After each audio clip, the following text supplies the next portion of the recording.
Chapter 4. Lest Darkness Fall. Steady was already up and moving towards the bunk area where the tents were pitched. "We have to go, now." He gave a complicated, piercing whistle loud enough to make Shining flinch as her ears laid back, and within 30 seconds Flare, Sandstorm, and Squall had landed in front of them. "Grab a lifting harness and fit her up now. We have to make an emergency run to the front." The order was followed, and in under a minute Shining Mind found herself stuffed into a harness and rocketing up through the sky into the darkness. The sun had moved on hours ago and taken its bubble of good weather with it, leaving behind a low ceiling of black clouds that were only barely visible in the light of the campfires below. For the past week, the night teams had been waiting for daybreak to pack up and take to the air, for while every Pegasi soldier carried a simple map and magnetic compass, navigating by them was difficult enough during the daylight. At night it was nearly impossible. When working in units, specialized heavy navigation equipment made the job possible, with the rest maintaining position with whistled commands. But as the camp lights disappeared beneath them, Steady gambled that Shining would prove worth her weight. "Shining!" Steady shouted over the windrush. "We need you to guide us to the sun. Can you do that?" The unicorn looked startled, then realized the point of the question and concentrated. A dim glow formed around her horn, growing brighter and brighter until, with a brilliant flash, it formed a nearly solid beam of blinding purple light that illuminated everything around them, stretching out into the distance and disappearing into the clouds. All four startled Pegasi looked at the unicorn suspended between them, her eyes still closed in concentration, but now with a wry smile on her face. "What?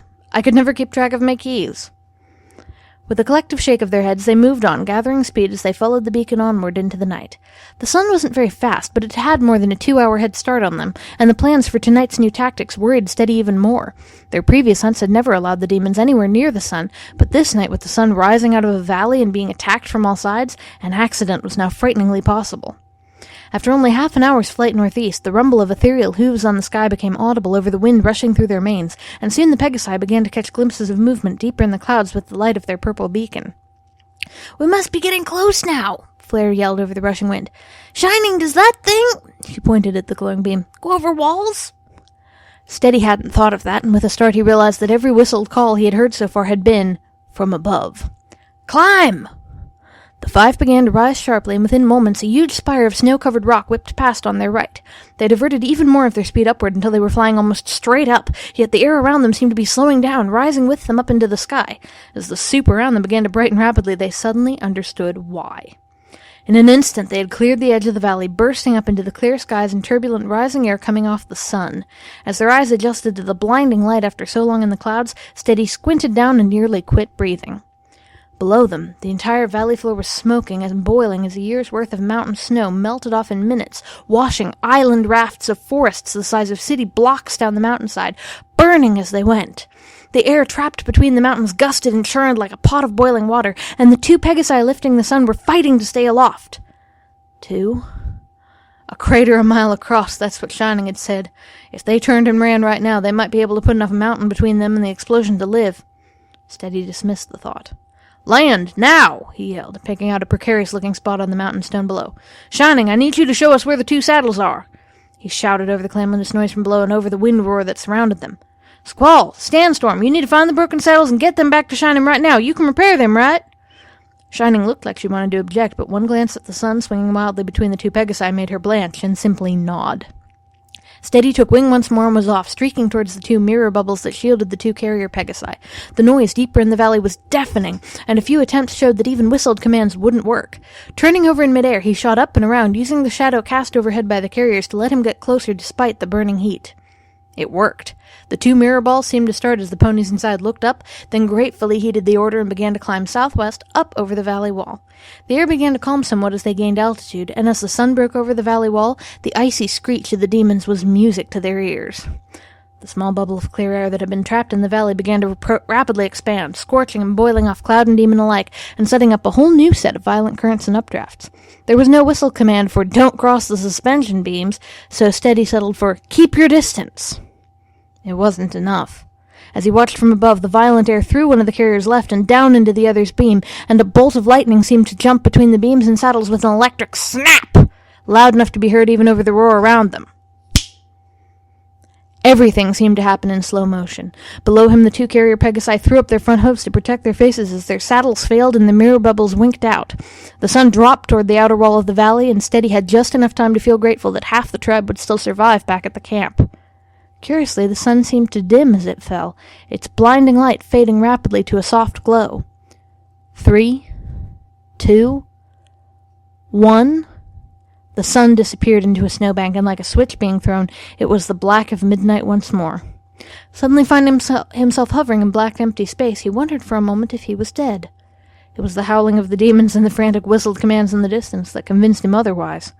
Dropping carefully towards the ground, Steady ignored the chaos, lit his military-issue lamp, a dim green affair that worked by mixing two liquids, and eventually landed on the ground near the spot where the sun had gone down.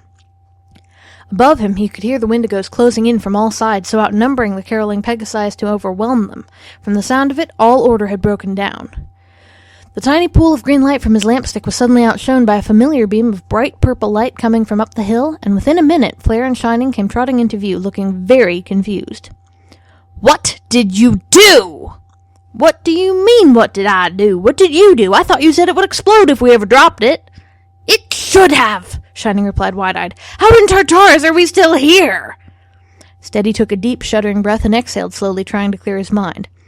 "I have no idea, but I'm not complaining. We need to get everyone back together before this rout," he gestured up at the howling, churning blackness overhead, "gets any worse. Can you give us some kind of beacon to home in on?" "What, do I look like, a signal fire?" Shining asked indignantly. "Finding my keys is one thing, but I don't know any spell for that." One of the demons swung low enough to pass a few feet over their heads, and all three ducked as the biting cold pressed down on them. "Well, do something, will you?" Flare shouted angrily at her. "We can fly by night with a full moon and good weather, but trying to navigate in this soup is just nuts. If we can't pull everyone back together—" Shining thought briefly, then closed her eyes, and as they watched, first one, then two, and finally 4 beams shot from her horn into different parts of the blackness overhead. "That's all 4 saddles." "Good. With any luck, some pony else will follow them down to us." About a minute later, some pony did. The crunch of gravel on landing announced the presence of one saddle Pegasi and a certain very angry commander. "What in the bucking name of Tartarus just happened here?" "Commander Hurricane!" Flare blurted out as she scrambled to attention with Steady. "We've lost the sun, Commander. It turns out that crossing the suspension beams canceled them out, and after we lost the first 2 ponies, they couldn't hold it together." Hurricane wheeled on the gray unicorn behind her. "You thought you would keep this a secret from us?" "No," Shining Mind shouted back. "I told all the soldiers that you sent me not to cross the beams, but some pony couldn't spare the time for proper training." The commander looked furious, but whatever she was trying to say next was interrupted as another Wendigo swooped down at them from above. Hurricane spun around and delivered a mighty kick through the face, her hind legs and haunches freezing up as the demon screamed and dissolved into a cloud of mist. "Well, fix it!" Hurricane growled through suddenly chattering teeth as she gestured to the many holes melted into the snowbank where the pieces of the sun had fallen. "Are you out of your damn mind?" Shining shouted back, completely oblivious to the black, churning, howling vortex overhead.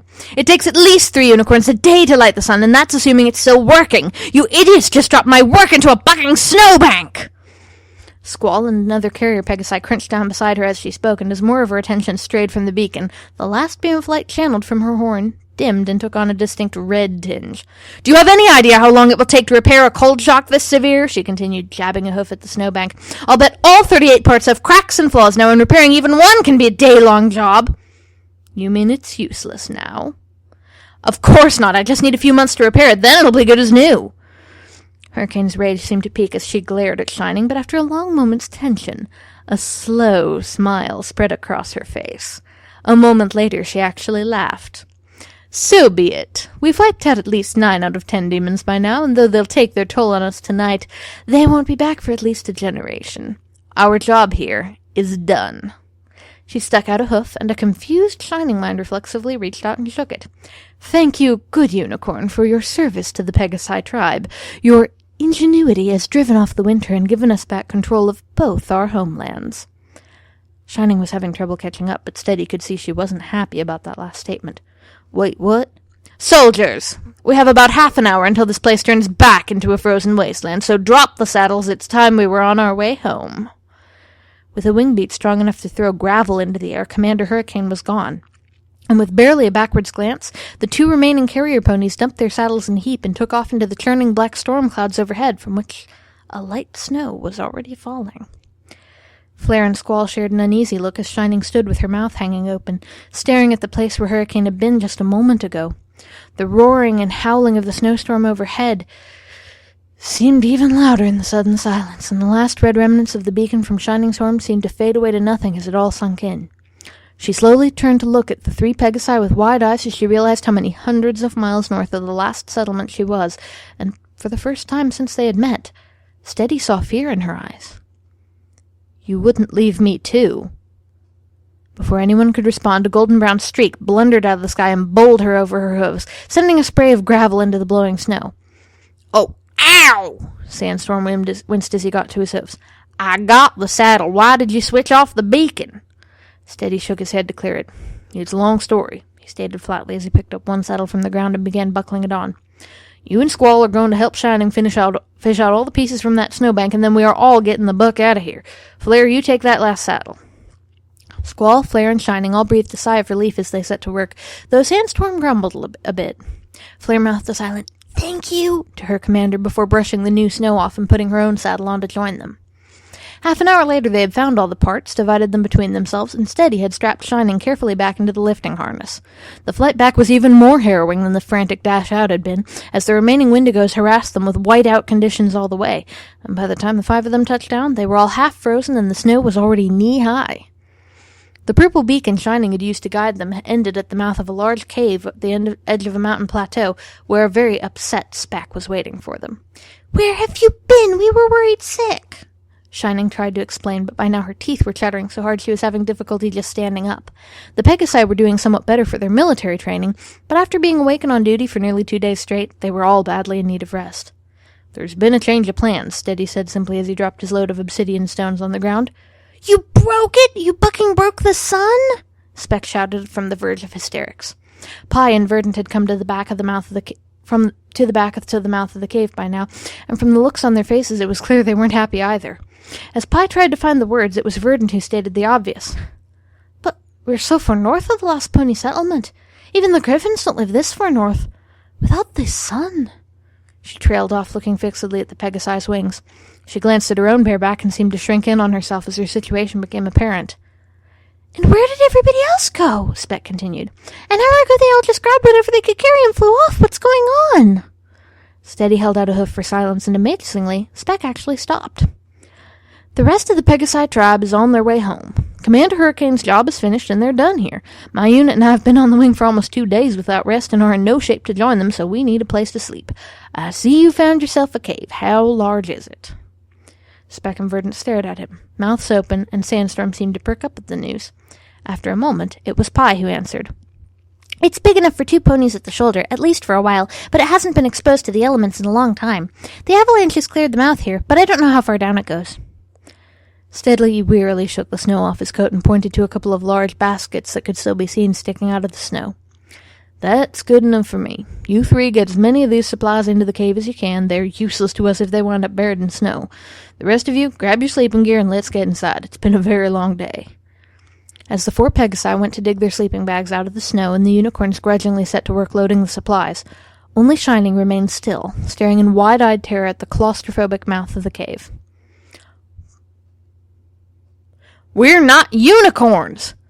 As she processed his words, a feeling of dread crept over her as all the implications of this made themselves apparent. "They really don't know," she thought. "It's just a matter of time until they make a mistake and destroy everything. They might even think I kept it a secret on purpose. Not that it will matter if we're all dead. How can I fix this? How can—" "We have to go. Now." She followed Steady as he trotted quickly towards the camp and stopped to pull a large sack out of a box with a large red plus sign on it. Moments later, the other 3 Pegasi landed next to him. "Grab a lifting harness and fit her up now. We have to make an emergency run to the front." The 3 ponies descended on her, unfolding the sack and rudely shoving each hoof through its matching hole so she found herself wrapped in something halfway between a corset and a hanging basket. A grope in a particularly sensitive area made her straighten sharply and look behind her to find Flare giving her a quizzical look. The glare she gave the orange-maned pony could have reduced a building to ash, but Flare just gave her a disappointed look before taking to the air with the last lifting rope. The next moment her hooves left the ground and she was rocketing up into the low-hanging black clouds. She realized before they did that they needed her help to find the sun, and the shocked silence when she used her key-finding spell, turned up to 11, was very gratifying. Before long she could feel they were getting close, and after a near shave with the mountain top, the 5 of them flew straight up over the mountainside and into the clear air above the cataclysm unfolding in the valley. She could only stare. Below her the mountainside burned as pine forests, here since time beyond measure, dried out and burst into flames, sending up choking smoke as 100-foot giants were reduced to ash. The snow cover built up over the last year was melting off all at once, sending huge avalanches of snow and torrents of icy water charging down the hillside, sometimes with enough violence to tear the burning trees loose and send them tumbling down the mountainside like a full toothpick forest caught in a garden hose. The thunderous noise was beyond anything she had ever imagined, and suspended over it all was her work! She had built this. The machine that wrought this destruction, that was turning a verdant valley into a gravel pit. This was her work. The feeling of fierce pride was so strong that she could ignore all the nagging doubts for the moment. It took a moment for her to understand what Steady was yelling at her. "Shining, I need you to show us where the 2 saddles are. You can repair them, right?" Saddles? Repair? She thought, and for the first time she really looked at the 2 ponies holding up the sun. 2. She could feel the hairs on the back of her neck standing up as the realization hit her. A quick mental calculation on the weight of the sun versus the lifting capacity of even 2 large Pegasi gave an alarmingly slim safety margin. It had taken hours to activate the saddles, but if she didn't get them fixed and fast, then her work would very definitively be the death of them all. As all the doubts and fears rushed back to the forefront of her mind, she grimaced and nodded, lighting her horn and sending out the beacon call to the 2 saddles. The commander that had brought them all here took off and flew straight for the sun, probably trying to warn them, though what good it would do at this point she didn't know. The fear of imminent annihilation was a strange one. A part of her was kicking herself for not putting in some kind of safety feature when they still had the chance, while another wondered if she would feel anything if it did fall. This led to a complicated calculation involving blast waves, speed of nerve transmission, and ended with the conclusion that no one within a mile would ever know what happened. The sun was moving again. Beside her, Flare gave a triumphant yell as it began to rise and track towards them, its rays bursting over the edge of the valley and setting off a chorus of howls from the Wendigo herds caught too close. She was almost starting to breathe again when the wind picked up again, throwing the 2 lifting Pegasi together. She watched their mirror shields pop like bubbles as the saddles shorted out and the sun fell. 3, 2, 1. All light stopped. The sudden darkness was complete. The sun had fallen. But after a moment's reflection, she was still here. What? How? How am I? The thought was cut off as she slowly registered that some pony was hugging her tightly and had their head buried in her mane. She looked down and gently lit her horn for some light, to find that Flare was, in fact, snuggling her, her eyes still clamped shut against the coming fire. Maybe it was the whole not being dead thing, but Shining found she wasn't really mad, and settled for clearing her throat forcefully, then waiting for the embarrassed mare to let go. Sorry about that, Flare muttered, before she thought for a moment, then asked accusingly, "Hey, aren't we supposed to be dead?" "Yes, we are." Flare looked around her at the small circle of rock visible in the light of Shining's horn. "I may not be the brightest lamp in the hall, but I'm pretty sure we're still on the mountainside." "Yes, we are." Flare was now giving her a dirty look. "Okay, so what the heck happened just now?"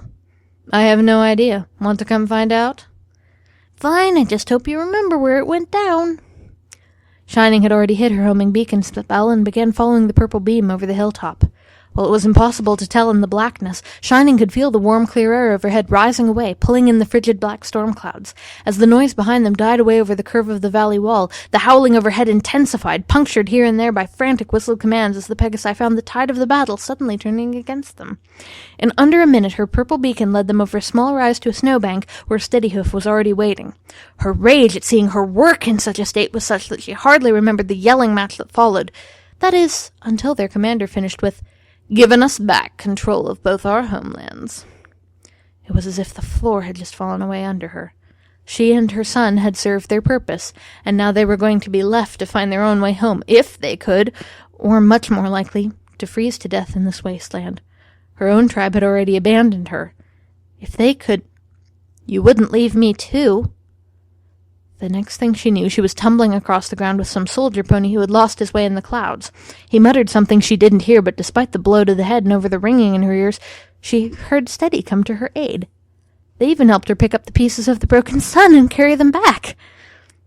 On the freezing flight back to camp, Shining had plenty of time to think. He had helped her. More than that, he had saved her life, not allowing the others to just leave her to die in the snow, and the careful way he had helped her back into the lifting harness. Shining had little experience with romance. Her choice of education and career hadn't made things easy, and a near-obsessive interest in whatever project she found herself working on had discouraged most admirers. The few times she had felt something for another pony, the feeling hadn't been mutual, and after a few embarrassing attempts, she had more or less given herself to her work, reasoning that love would come in its own time. Of course, she had never dreamed that the pony might be a Pegasus. The tribes tolerated each other at best, but intermarriage was extremely rare. Of course, one heard the stories about flings of passion or eps used for more than manual labor, but what she was starting to feel for Steady, it didn't fit in either of those categories. What little time she had devoted to dreams always featured a devoted husband who shared her interest and whose own passions she could find joy in. Would Steady be willing to study the sciences with her? Could she enjoy... What was it that he liked to do? Her thoughts were interrupted as they touched down at the snow-covered camp, and her cold, stiff legs nearly gave out underneath her. Speck and Pie had questions, of course, but Steady soon had everyone working together, gathering supplies and loading them into the cave. A cave. Why did it have to be a cave? In less than a minute, the Pegasi had all but disappeared through the cave entrance, while Pie, Speck, and the Ep busied themselves digging the supplies out of the snow and carrying them into the cave. Just looking at the black opening of the tiny space was making it hard to breathe, and despite the freezing cold and blowing snow, staying outside suddenly looked very attractive. "Shining, give us a hoof here, will you?" She jumped about a foot in the air as Speck emerged for another load. "Yes, loading supplies. How about I dig out the supplies and bring them to the entrance for you?" Pie gave her a concerned glance, but as the icy wind picked up speed, she didn't argue. That bought perhaps half an hour of work, lifting heavy baskets of supplies and bringing them to the cave with the Ep, but soon Speck told her to stop. "We've filled this place for nearly 200 paces. It's too cramped and we can't fit any more in here tonight. Just leave the rest for morning and come on in. Verdant's already set up your sleeping bag." The darkness of the cave mouth seemed to be closing in and tightening around her throat, making her pant for breath, and she took several steps back as she answered. "But there must be more to do. We haven't moved everything in yet." "And we don't need to. Come on, Shining. It's well below freezing out there. You have to come in." Her teeth were already chattering badly, but she clenched her jaws and managed to protest. But I'm not cold yet. Speck was really looking worried by now. "Shining, you can't stay out here all night. You'll freeze. Besides, we need to close up the entrance to keep out the cold." Shining shook her head violently. No, you go get some sleep. I have work that I need to do. I'll be in just a little bit." And before Speck could protest, Shining wedged a big basket of supplies into the open mouth of the cave and packed snow tightly around it with her magic. After a moment to make sure Speck had left, Shining wiped her brow and sat down hard in the snow. "Crap!" Shining thought to herself. "Now what? I'm freezing my tail off out here, but that tiny cave..." She shivered all over from the terror as much as the numbing cold. "Come on, Shining, you're a physicist. You have to stay moving to keep warm. What can you do until morning?" As the idea came to her, she managed a chattery smile and set to work, scooping up snow and compacting the big wet flakes into large blocks by squeezing them hard with her magic. "It has to be big enough to sleep in. Come on, you can do this." The black hours of night slipped by as block after block was formed from the snow-covered ground and hoisted into place. Several times the claustrophobic panic threatened her, and she stopped to push the walls further apart, and as the supplies started to come in, she was forced to do this several more times. But eventually the base was set, and the walls spiraled up to meet at the top of the dome. The darkness still showed no sign of lifting any time soon, and the cold and exhaustion were beginning to catch up with her. Even her best efforts, while tolerable, felt too small and cold to let her sleep. "I know! I'll decorate! That's a thing I can do!" Hours of hard work later, she staggered into the igloo for a snack, when the basket at the mouth of the cave shifted and was pushed out, releasing a surprising amount of warm air that shivered even in the light of her horn. Pie looked concerned as she approached. "Shining, you look terrible. You stayed out here all night, didn't you?" "No, of course not," Shining slurred as she wobbled on her hooves. "Oh, really? You came in to sleep then?" "No, it's not morning yet. It's still dark side out." Pie gave her another worried look, glanced around the igloo, looked even more worried, and began digging through a basket of medical supplies. A moment later she came back with some strange-smelling dried fruit. "Eat this. No arguments now. Doctor's orders." The food seemed to sway slightly in front of her, but then so did everything else. She took a mouthful and smiled at the pleasant taste. "That's really good. What is it?" "It's a powerful painkiller and sleep aid. Good, isn't it?" The only sound that answered her question was a loud snoring.